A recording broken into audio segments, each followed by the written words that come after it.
सर्वस्य श्रद्धा भवति भारत।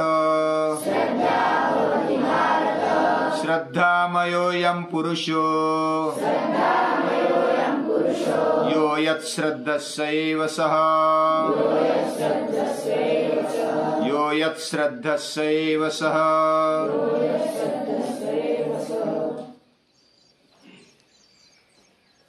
अभी पितृपक्ष चल रहा है, उसको श्राद्ध पक्ष भी बोलते हैं। पितरों का, हमारे पूर्वजों का श्रद्धा से किया हुआ स्मरण, ये श्राद्ध होता है। श्रद्धया क्रियते यत् तत्श्राद्धम। जो श्रद्धा से किया जाता है वह श्राद्ध है। श्राद्ध में तर्पण किया जाता है। तर्पण यानी हमारे पूर्वजों को तृप्त करना। और ये जो भाद्रपद मास के जो 15 दिन है, इसको ही पितृपक्ष बोलते हैं। इन दिनों में पितरों को, हमारे पूर्वजों को याद करते हुए उन्होंने जो भी ध्येय रखा, उच्च ध्येय रखा, उसको कृतज्ञता पूर्वक आगे ले जाने के लिए प्रेरणा मिलती है। कोई कोई बोलते हैं कि हमारे कर्म से, हमारे क्रिया से पितरों को गति मिलती है, सद्गति मिलती है। अभी अगर अभ्यास करेंगे तो ऐसा पता चलेगा, श्रीमद् भगवत गीता भी कहती है कि हरेक जो भी कोई कर्म करता है उस कर्म के अनुसार उसकी गति हो जाती है। और शास्त्रकार भी कहते हैं कर्मानुगो गच्छति जीव एकः। हम अपनी गति कर्म के अनुसार पाते हैं। जैसा कर्म करते हैं वैसा वो भरता है। तो हमारे कर्मों से पितरों को सद्गति मिलेगी, ऐसा नहीं होता। जीवंत जो माता पिता रहते हैं या तो जो भी रहते हैं, उनके प्रति हमारा कर्तव्य कर्म अगर नहीं निभाएंगे और वो भी कृतज्ञता से जब तक जिंदा है तब तक अच्छा निभाते नहीं, बाद में पितर श्राद्ध या तो उनका श्राद्ध करने से क्या फायदा। जब तक जिंदा है तब तक उनका हाल, उनका बेहाल होता है। और बाद में फिर लाडू पेड़े अगर कितना भी श्राद्ध करो, खीर खिलाओ, क्या उनको समाधान होगा? यानी हमारा प्रेम, हमारी उनके ऊपर की श्रद्धा वो जिंदा जब तक है तब तक, और उसके बाद भी होनी चाहिए। इसका मतलब श्राद्ध नहीं करना चाहिए, ऐसा नहीं है। जो श्रद्धा से किया जाता है वह श्राद्ध है। हमारे में कृतज्ञता बनी रहे, उन्होंने जो भी ध्येय ऊंचा रखा है और उनके प्रति हम कृतज्ञ रहते, उस ध्येय को, उस कार्य को आगे बढ़ा, वह स्मरण करने का दिन है।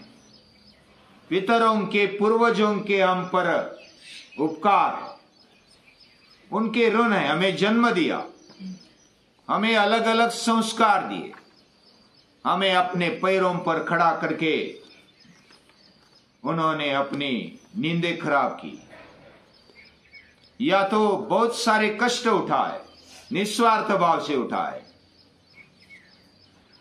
और उन्होंने संस्कृति के लिए, हमारे खुद के लिए उन्होंने कष्ट उठाया और अपना जीवन बिताया।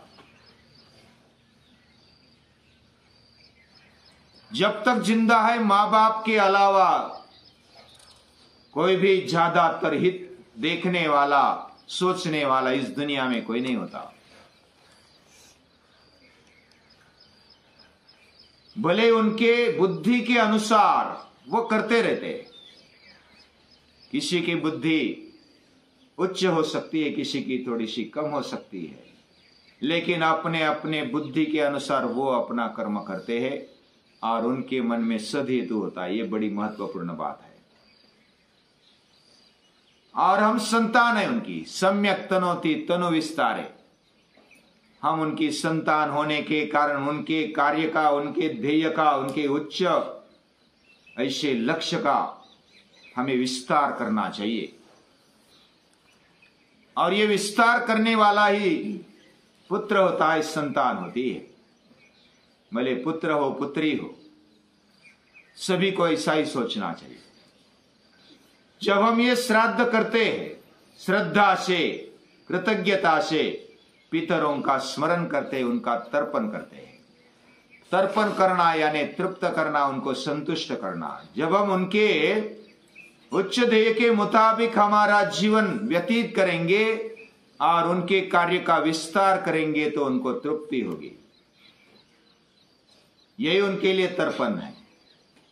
इन दिनों में श्राद्ध किया जाता है, इसका मतलब जो भी श्रद्धा से, यानी हमारे पूर्वज कहते हैं, शास्त्रकार भी कहते हैं कि पहले श्रद्धा अगर कोई होनी चाहिए, स्वामी विवेकानंद खास करके उनका ध्यान आता है, तो पहले आत्मश्रद्धा से खड़े हो जाओ। पहले फुटबॉल खेलना अच्छी तरह से सीखो, यानी अपने आप को बलवान बनाए रखो, तब आपको गीता समझ में आ जाएगी। अन्यथा गीता समझना भी मुश्किल है या तो नामुमकिन है। खुद के ऊपर ही श्रद्धा नहीं, खुद ही साशंक है, तो कैसे श्रद्धा बैठेगी अपने ऊपर। अगर साशंकता आए तो पूछो। भगवान से भी प्रश्न करने वाले अर्जुन है, कुछ भी शंका नहीं रही। और स्थितोस्मि गत संदेह, जब तक संदेह जाता नहीं तब तक पूछना चाहिए। और संदेह जाता है तो हमारे जीवन में श्रद्धा बैठ जाती है, श्रद्धा खड़ी हो जाती है। हमने जो भी किया है और जो भी विचार किया, भावनाएं रखी, उससे श्रद्धा खड़ी होती है और करने से एक कैंडु वृत्ति निर्माण होती है और इसी से आत्मश्रद्धा निर्माण होती है। आत्मश्रद्धा के साथ साथ जो भी बुजुर्ग है, हमें मार्गदर्शन करने वाले, उन पर श्रद्धा और भगवान के ऊपर श्रद्धा, यानी आत्मश्रद्धा, गुरु श्रद्धा और ईश श्रद्धा से युक्त हमारा जीवन होना चाहिए। और सभी पुरुष श्रद्धामय है ही। श्रद्धामयोयम पुरुषो शुद्ध अंतःकरण से जो कोई श्रद्धा रखता है वह सात्विक श्रद्धा हो सकती है, होती है। यानी कि हमारा अंतःकरण शुद्ध है, निर्मल है, और वही अंतःकरण से मेहनत करते हुए जो भी हम बार बार विचार करेंगे वैसी श्रद्धा हमारी खड़ी होगी।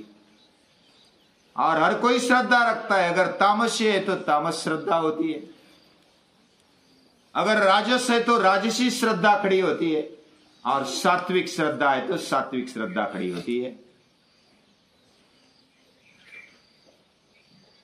जो सात्विक होते हैं वो देवों पर श्रद्धा रखते हैं। यजन्ते सात्विका देवान यक्ष रक्षांसी राजसा प्रेतान भूतगणाश्चन्य यजन्ते तामसा जना।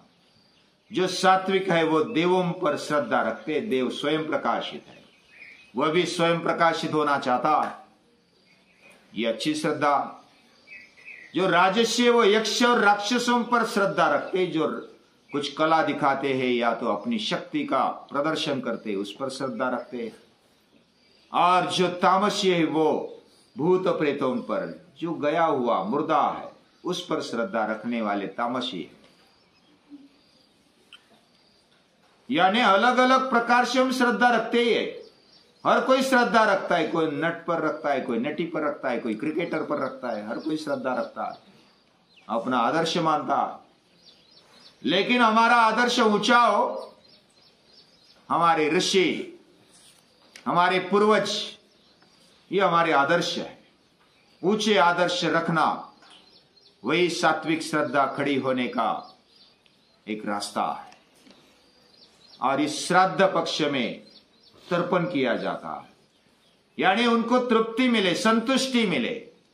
उनको समाधान हो जाए। यह तर्पण है। इन दिनों में 3 प्रकार का ऋण चुकाया जाना चाहिए। कौन सा? एक देव ऋण है। ऋषि पंचमी में भी हम जो याद किया था, पहला तो देव ऋण है। देवों के प्रति ऋण हमारे दिल में होना चाहिए। उन्होंने हम पर, जैसे सूर्य है, चांद है, ये पृथ्वी है, वायु है, पानी है, हम पर उपकार करते हैं। उनके हम पर ऋण है, वो चुका नहीं सकते, यानी जिंदगी पर चुका नहीं सकते, फिर भी उनके प्रति कुछ कार्य करते रहना, वो ऋण चुकाते रहना, ये हमारा कर्तव्य है। और देवों के प्रति पहला ऋण होना चाहिए। दूसरा है ऋषि ऋण। ऋषियों के प्रति ऋष्यति गच्छति संसार पारम, जो दीर्घ दृष्टि वाले, उनके प्रति हमारे मन में एक भाव होना चाहिए। उपकारों के प्रति एक कृतज्ञता होनी चाहिए। और जो कृतज्ञता रखता है वह अपने जीवन में ऋण रखता है, और वो ऋण हम हमेशा रखे हमारे मन में, बुद्धि में और दिल में। कुछ वेदांत पूछना चाहिए। हाँ, ऋण यानी क्या? हाँ, जो किसी ने अगर कर्जा दे दिया तो उसको ऋण शब्द उपयोग में लाया जाता है। जैसा उसने प्रश्न पूछा, ऋण यानी क्या? तो ऋण यानी हम पर कर्जा है उनका, और वो कर्जा ऐसा है कि वो कभी चुका नहीं सकते। हमारे माँ बाप हो, पितर हो, या तो पूर्वज हो, ऋषि हो, देव हो, सूर्य ने प्रकाश दिया, कभी बिल नहीं भेजा। ऋषियों ने हमारे लिए मार्ग दिखाया, कभी उन्होंने पगार नहीं मांगा। हमारे माँ बाप ने, पितरों ने हमारे लिए रास्ता तय किया, रातें जाग कर काटी, कभी अपने से कुछ मांगा नहीं। निस्वार्थ भाव से उन्होंने हम पर उपकार किए। ये उनके ऋण है, उनका बोझा है, और ये बोझा ध्यान में रखते हुए हमें हमारा जीवन बिताना चाहिए। ये पेड़ों के हम पर उपकार है, ऋण है। पेड़ अपनी जिंदगी खपा देते, हम तोड़ते, फल तोड़ते, पत्ते तोड़ते, शाखाएं तोड़ते, उसको पूरा काट देते, तो भी वो कुछ बोलता नहीं। उनके हम पर ऋण है क्या? नहीं है, वो बोझा है हम पर, इसलिए तो हम जिंदा है। वो खाते पीते मजा करते। ये जो याद रखता है कृतज्ञता से, वो बोझा को जो समझता है वह ऋणी माना जाता है। और ऐसा ऋण हमारे मन में होना चाहिए। देव ऋण, ऋषि ऋण, पितृ ऋण, और भी 2 ऋण हमारे जीवन में होने चाहिए। ये 5 यज्ञ माना जाता है। मनुष्य ऋण है, और 5वां ऋण है भूत ऋण। भूत यानी जो प्राणी मात्र है इस दुनिया में, उन सभी के उपकार है हम पर।